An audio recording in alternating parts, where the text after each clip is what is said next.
ज़बरदस्ती करता है और नहीं करते हैं तो बोलता है कि सब पब्लिक को बता देंगे। और बीमार रहने लगी हूँ, गेट मैं बंद करती हूँ तब भी आता है और धमकी भी देता है। आज दोनों मिलके, और जो मेरा हस्बैंड बना है वो देखता है, ये सब चीज़ देखता है और कुछ नहीं बोलता। क्या देखता है? जो फिजिकल रिलेशन बनाता है। बोला कि जैसे रहती हो ना उसी तरह से रहो, नहीं तो मार देंगे। उसकी बहन भी आई, जहाँ मैं वर्क करती हूँ, पार्लर चलाती हूँ, वहाँ पर आके बोली फिर से पागल बना देंगे और मारी भी है आज। तो ये सब हो रहा है, वो आपके इनके घर में सारे लोगों को पता है? सबको पता है, ससुराल फैमिली जितना ससुराल देवर लगता है वो भी, उसका सारे फैमिली को सब कुछ पता है कि बच्चा भी उसी का है और गलत तरीके से जाना भी है, रहना भी है, लेकिन भरण पोषण का कोई किसी को नहीं मतलब है। तो भरण पोषण की जब बात आती है तो ये लोग क्या बोलते हैं? साफ साफ बोलिए। मैं पार्लर चलाती हूँ ना, मेरा ये सब सोचते सोचते मेरा फेफड़ा डैमेज हो गया। अब डॉक्टर बोला है नहीं वर्क करने के लिए, फिर भी जो ठेला खोला है, मैं खाना बनाती हूँ 9 बजे तक, अपने स्कूल में बच्चे को भेजती हूँ, उसके बाद 11 बजे तक घर में खाना बनाती हूँ, उसके बाद पार्लर चलाती हूँ, उसके बाद ठेला पे जाके शाम में खटती हूँ और ठेला सबको खटते हुए 8 बजे घर जाती हूँ, खाना बना के रखती हूँ। और ठेला पे पैसा नहीं बच रहा है, मेरे पार्लर से ही पैसा ले करके और इन लोग सारा काम चलाता है। और अभी बीमार भी हूँ तो इन लोग खटवा रहा है और कहता है खर्च नहीं देंगे, तुमको जो करना है कर लो। ये लोग मेरे पापा और मेरे मामा ने एक ट्रांसजेंडर से शादी करवा दिए। उनसे बच्चा नहीं हो रहा था तो जबरन उन्होंने अपने भाई से बच्चा पैदा करवाए और अब इस बच्चे का कोई भरण पोषण नहीं करता। जब उतारूं मुझे खुद खराब लग रहा है ये सब बोलने में, बट जब मैं सब फैमिली को बताई कोई एक्शन नहीं लिया। मेरे मामा ने, मेरी मम्मी ने बोला शादी से पहले आपके पिताजी को और आपके मामा जी को इस बात की जानकारी थी? शायद थी तभी तो शादी के बाद एक्शन नहीं लिया। मैं बार बार बोलती रही मामी ये मर्द नहीं है, हमको बचा लीजिए, हमको बचा लीजिए। उन्होंने दबाव दिया, नहीं शादी कर दिए हैं, उसी के साथ निभाओ, उसी के साथ निभाओ। और जब आवाज़ उठाते थे तो एक बार मेरे नाना ने, मेरे मामा ने, मेरे जो हस्बैंड बना है उसने और जो फैमिली है ससुराल वाले ने सब मिल करके कोई इंजेक्शन जिससे मुझे ना दिन दिखता था ना रात, और पूरे रोड पर दौड़ाते थे पागल है करके। और जब जब मैं उठाती थी ये बात तो मुझे बोलता था लोग कि तुम पागल। पहले भी आवाज़ उठाती थी, इन लोग दबाते गए, फिर आवाज़ उठा रही हूँ। अब बोल रहे हैं कि मार देंगे या तो फिर से पागल हो गई हो, मतलब कि फिर से इन्होंने इंजेक्शन देने का प्लान कर लिया है या तो मार देंगे। बाहर मैं नहीं शेयर करती थी, इन लोग धमकाता था क्योंकि इन्होंने एक लड़की को पहले भी मार चुका है और मुझे भी बोल रहा था कि मैं मार दूंगी तुमको। जो हस्बैंड है, देवर है, उन्होंने भी धमकाया कि मैं कुर्मी समाज से बिलोंग करता हूँ, मेरा शासन है, ज़्यादा मत बोलो। तो आपके जो ससुराल वाले हैं उस कुर्मी समाज से बिलोंग करते हैं और आप? अभी भी वही हाल है। नहीं, अब आप कौन सी समाज से बिलोंग करते हैं? मैं भी कुर्मी हूँ। कुर्मी है तो स्वजातीय होगा तो कोई दिक्कत नहीं है, तो इसमें किसी जात के ऊपर नहीं जाना चाहिए। आपके पास इतना सब तकलीफ दे रहे हैं, इतने सालों से दे रहे हैं, जब शादी का समय था, जिस समय शादी हुई आपको उसी समय छोड़ देना चाहिए था। नहीं हुआ तो कोई बात नहीं, दूसरा चढ़ के देखते हैं ना। इसी तरह का आवाज़ जब जब उठाते हैं तो मारता है। तो एक बार और मैं महिला थाना गई, कोई एक्शन नहीं लिया गया। कब की बात है? ये 5-6 महीना पहले की बात है। महिला थाना कहाँ पर? गर्दनी बाग। गर्दनी बाग। गढ़बाग भी थाना गए थे, वहाँ भी कोई एक्शन नहीं लिया गया। मोस्टली जो महिला का केस होता है वो लोग महिला थाना में भेजते हैं जी, तो वहाँ भी गए थे, वहाँ भी कोई कुछ नहीं हुआ। इन लोग बोल रहा है कि तुमको जो करना है कर लो, हम देख लेते हैं। नहीं तो पुलिस स्टेशन आप जाती हैं तो पुलिस वाले क्या बोलते हैं? बोलते हैं कि मियाँ बीवी की लड़ाई के लिए बैठे हैं, जाती हो यहाँ से। आप उनको क्यों नहीं बोलते हैं कि ये मियाँ बीवी की लड़ाई नहीं है, ये हमारे देवर हमारे साथ जातीय कर रहे हैं, हमारे साथ में बच्चा पैदा किए हैं और खाना पीना नहीं खिला रहे हैं, भरण पोषण नहीं कर रहे, हम उसकी लड़ाई लड़ रहे हैं, क्यों नहीं बोलती हैं आप? सर बोलते तो हैं लेकिन इन लोग दबाने, जैसे आज ही हम कई दिन से एप्लीकेशन लिख चुके हैं। क्या करते हैं आपका हस्बैंड? मेरे हस्बैंड 2-3 महिला से ठेला लगाए हैं। क्या लगाए? समोसा का ठेला। हाँ। और इससे पहले कुछ नहीं करते थे। कब से ठेला लगा रहे हैं? ये 4-5 महीना हुआ है, सावन से। सावन से? इसके पहले कुछ नहीं करते थे? नहीं, इसके पहले शादी जब हुई थी मेरे बहुत सपने थे सर। मैं मामी के पास रही थी और मामी ने उतरन दे के पाला था, बर्तन धो के उनके यहाँ पली थी। मेरे मामा गस्टेट ऑफिसर हैं। तो मेरा तो सारा सपना था कि मैं हस्बैंड से पूरा करूँगी ना। हस्बैंड के नाम पे मुझे झुनझुना दे दिया गया और हस्बैंड एसटीडी बूथ चलाता था, एसटीडी बूथ। उसके बाद एसटीडी बूथ सबके हाथ में फ़ोन हो गया, एसटीडी बूथ बंद हो गया। सबने ऐसा प्रेशर बोला कि तुम आई तो इसका बूथ बंद हो गया, तुम बंद करवा दी। मैं बहुत बार आवाज़ उठाने की कोशिश की, मैं बोल तो रही हूँ। मेरे माँ सौतेली थी और जिस मामी के पास मैं रही थी उन्होंने नाना को भेज करके कि देखने के बहाने इंजेक्शन लगवा करके मुझे जब मैं उठाती थी आवाज़ पागल बनाया जाता था। मुझे कंकड़बाग के लोगों ने देखा है। मेरी एक फुफेरी देवरानी थी जो दिल्ली में मर गई है जहर खा के। उस केस को दबा दिया गया और वो उसकी माँ बाप बहुत सपोर्टिव थे। 4 लाख 5 लाख दहेज दे के आए थे, मैं तो 2 ही लाख दे के आई थी। तो देवर हैं, उनके साथ में आप 12 साल कैसे फिजिकल रिलेशन में रहे? दबाव से सर। मैं सब हर एक बार बोलती रही मुझे छोड़ दो। पटना के कंकड़बाग इलाके में हम अभी इस रास्ते से गुजर रहे थे तो हमारी मुलाकात एक महिला से हुई है। हमारे गले में लगे ये प्रेस का कार्ड देखकर उन्होंने मुझे रोका है और उनकी जो तकलीफ़ थी वो मौखिक रूप से हमें बताई हैं। उनके साथ घरेलू मामले में शारीरिक उत्पीड़न हुआ है और वो हमको रोक के बता रही। तो हमने उनसे ये सलाह दी है कि आप हमें मत बताइए, आपको जो भी बताना है ऑन कैमरा बताइए। हम बात करते हैं उस पीड़ित महिला से जिनके साथ यह घटना हुई। क्या नाम है आपका? सोनी कुमारी। कहाँ की रहने वाली हैं? नालंदा बिहार। बिहार। क्या हुआ है आपके साथ? मेरे साथ मेरे पापा और मेरे मामा ने एक ट्रांसजेंडर से शादी करवा दिए और उसके बाद उनसे बच्चा नहीं हो रहा था तो जबरन उन्होंने अपने भाई से बच्चा पैदा करवाए और अब इस बच्चे का कोई भरण पोषण नहीं करता और मेरी भी तबीयत अब ख़राब रहती है। इन लोग अब बोल रहे हैं कि तुम पागल हो, तुम कुछ भी बोलती हो। एक बार और इसी तरह किए थे। एक बार ट्रांसजेंडर। देखिए, पहली बात तो आप डरिए मत, ठीक है? आप जो भी बोलती हैं एकदम हिम्मत से बोलिए। जी। जब मुझे पता चला कि ये शादी के बाद ट्रांसजेंडर हैं तो मैं हिंदी में बोलिए, कोई दिक्कत नहीं है। तो सर क्या मैं किसी की इज्जत उतारूं? मुझे खुद ख़राब लग रहा है ये सब बोलने में। बट जब मैं सब फैमिली को बताई कोई एक्शन नहीं लिया। मेरे मामा ने, मेरी मम्मी ने बोला शादी से पहले आपके पिताजी को और आपके मामा जी को इस बात की जानकारी थी? शायद थी तभी तो शादी के बाद एक्शन नहीं लिए। मैं बार बार बोलती रही मामी ये मर्द नहीं है, हमको बचा लीजिए, हमको बचा लीजिए। उन्होंने दबाव दिया, नहीं शादी कर दिए हैं, उसी के साथ निभाओ, उसी के साथ निभाओ। और जब आवाज़ उठाते थे तो एक बार मेरे नाना ने, मेरे मामा ने, मेरे जो हस्बैंड बनाए उसने और जो फैमिली है ससुराल वाले ने सब मिल करके कोई इंजेक्शन जिससे मुझे ना दिन दिखता था ना रात और पूरे रोड पर दौड़ाते थे पागल है करके। और जब मैं उठाती थी ये बात तो मुझे बोलता था लोग कि तुम पागल हो गई। दोहराने वाली बात है, ये कब की है? सर मुझे पूरा याद तो नहीं है बट 2010 के बाद का है। उससे पहले भी आवाज़ उठाती थी, इन लोग दबाते गए, फिर आवाज़ उठा रही हूँ। आप बोल रहे हैं कि मार देंगे या तो फिर से पागल हो गई हो, मतलब कि फिर से इन्होंने इंजेक्शन देने का प्लान कर लिया है या तो मार देंगे। तो आप इस बात को लेकर अपने दोनों परिवार से बाहर किसी के साथ में शेयर नहीं किया है?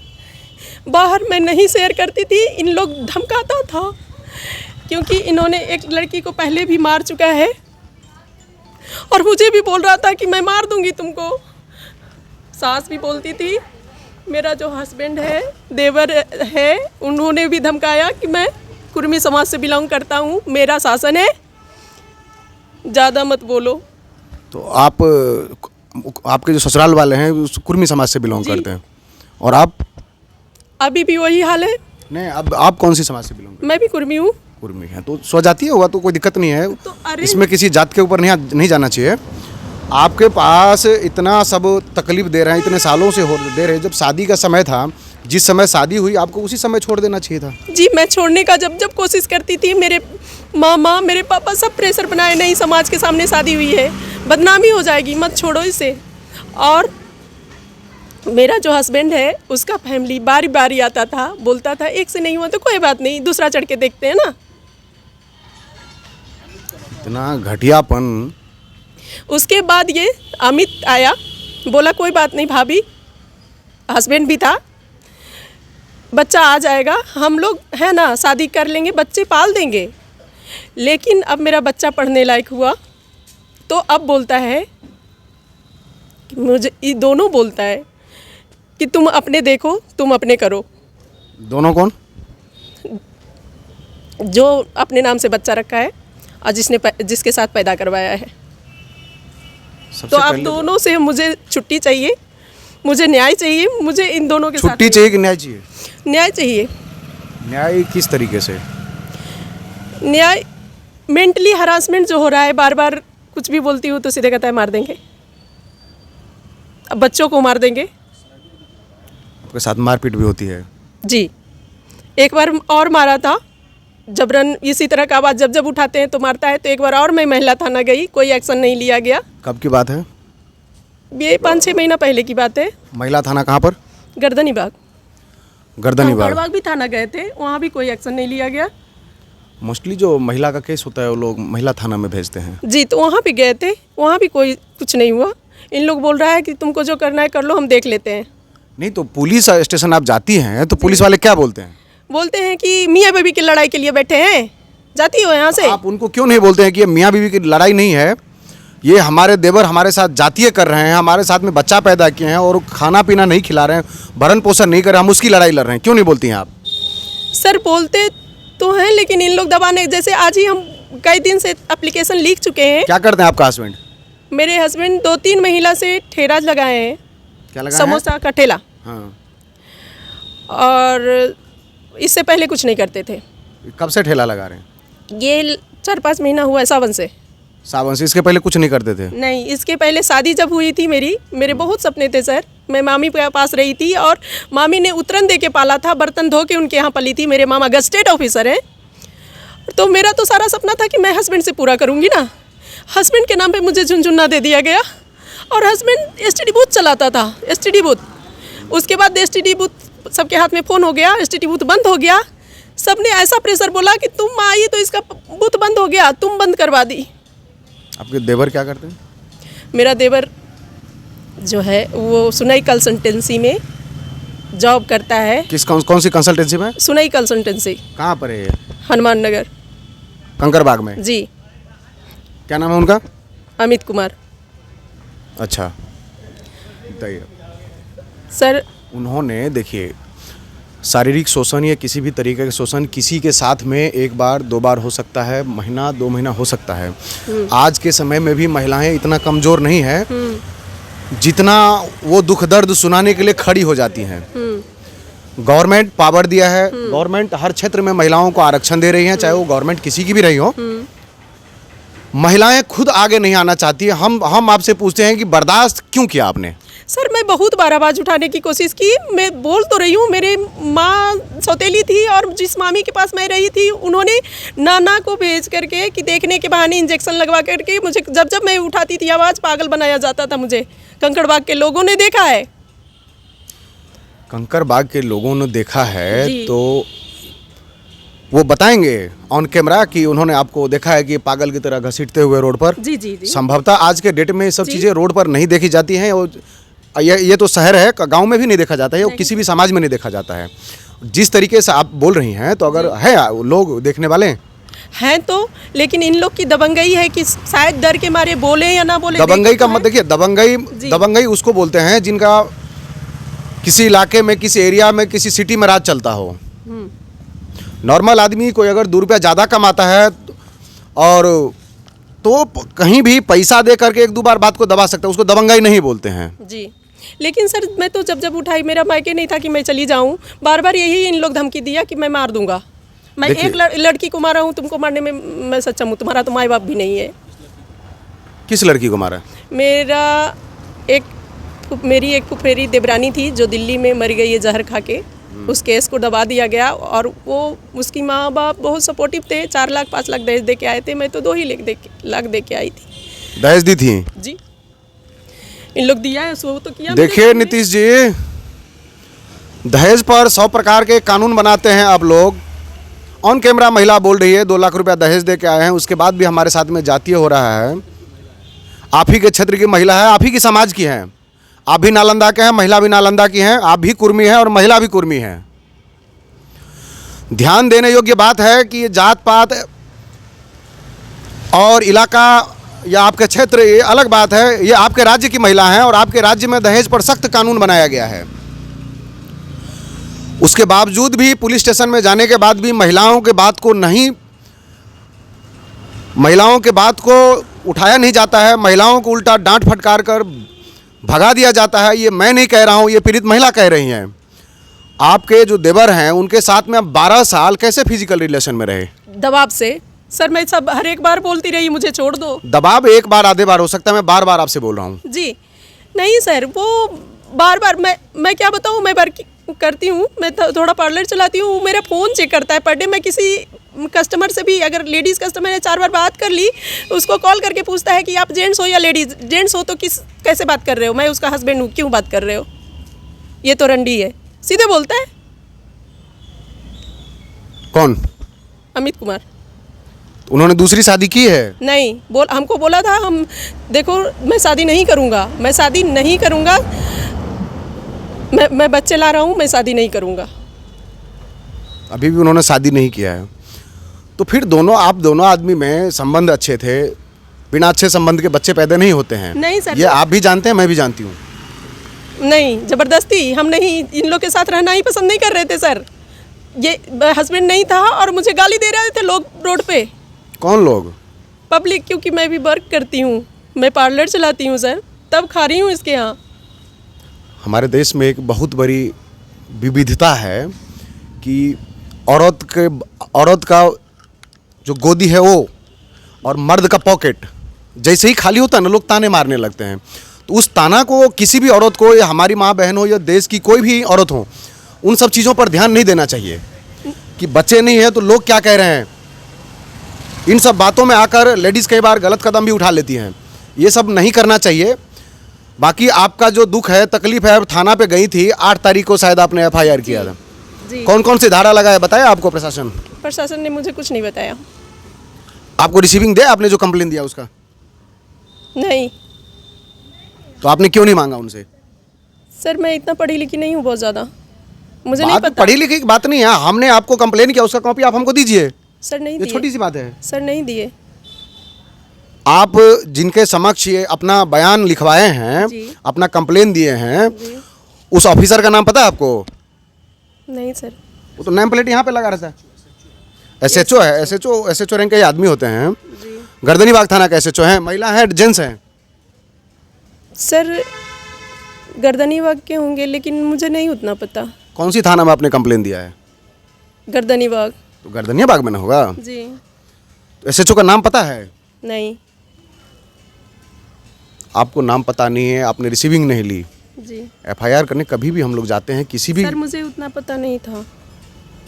तो आप कल पहले रिसीविंग लेके आइए और उसको दुनिया के सामने दिखाइए कि हमारे साथ में जो जातीय हुआ है उसमें प्रशासन, हमारे साथ में प्रशासन भी जातीय कर रहा है। जो लोग आपको परेशान कर रहे हैं उसके बावजूद भी प्रशासन भी आपको परेशान कर रहा है, अगर काम नहीं कर रहा है आपके बातों पर तो। जी जी, जाएंगे कल।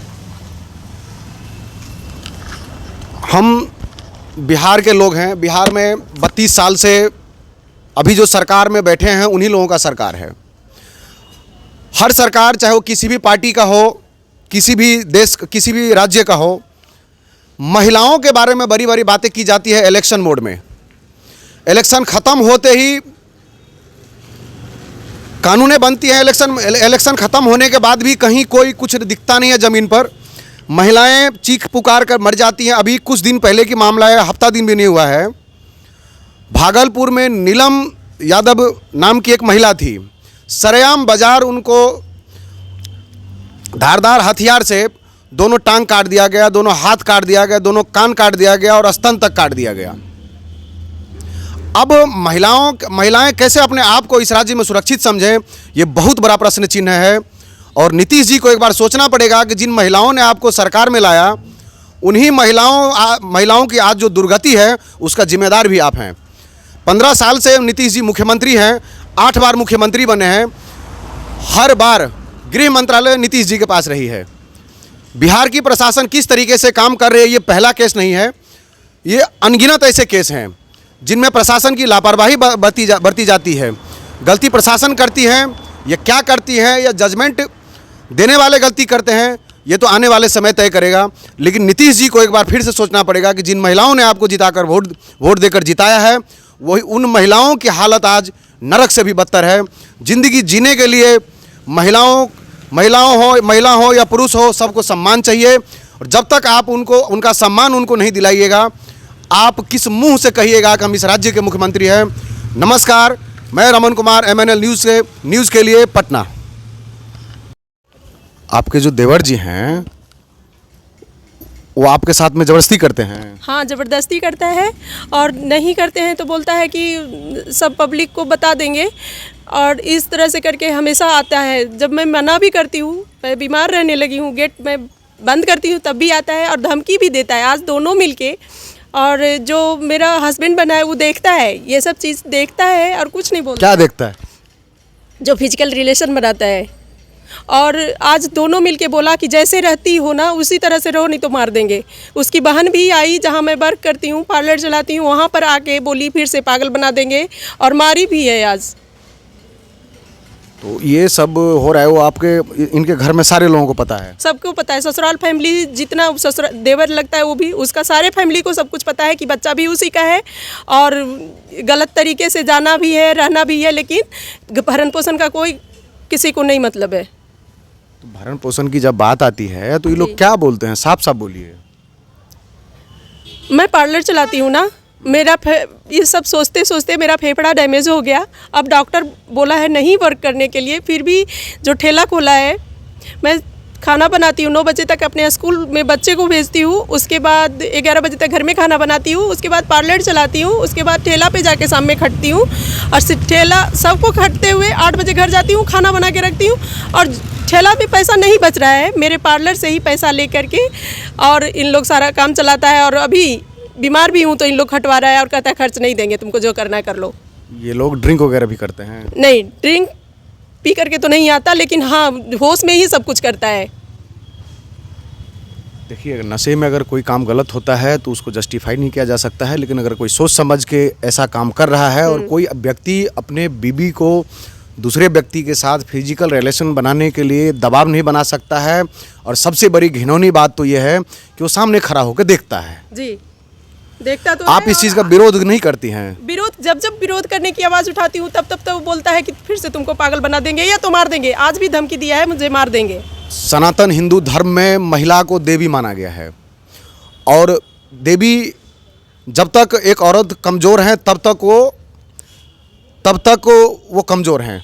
एक बार अगर वो दिमाग में बैठा ले तो यही देवी हैं जो चंडी है, दुर्गा है, काली है। जब तक आप अपनी कमज़ोरी को अपने मन में दबा के रखते हैं तब तक आप पीड़ित हैं। और जब इस बात को आप अपने दिमाग में लाइएगा, या किसी भी महिला को, कि आपके साथ में गलत जो हो रहा है वो नहीं होने देना चाहिए, तो कैसे हो सकता है? सर, मैं जब आवाज़ उठाती हूँ पागल बनाने की, आज भी होता है कि अब तुम निभाओ, इज्जत की बात है, या तुम मर जाओ।